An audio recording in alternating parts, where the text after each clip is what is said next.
World fact বাংলায় আপনাকে স্বাগত। আজকের ভিডিওতে আমরা শেয়ার করব কম খরচে থাকার, খাওয়ার, ভ্রমণ এবং দৈনন্দিন জীবনের 10টি কার্যকরী টিপস। খাবারে সাশ্রয়ী হওয়া। খাবারের খরচ কিভাবে কমাবেন? স্থানীয় ডিসকাউন্ট সুপারমার্কেট যেমন লিডল, এলডি, পেনি মার্কেট থেকে কেনাকাটা করুন। বাইরে খাওয়ার বদলে বাসায় রান্না করুন।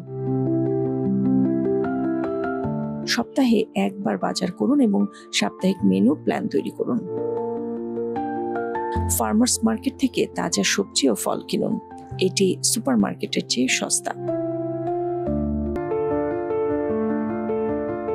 মাংস ও ফাস্টফুড কম খান, পাস্তা, চাল, ডাল বা স্থানীয় সস্তা খাবার বেছে নিন।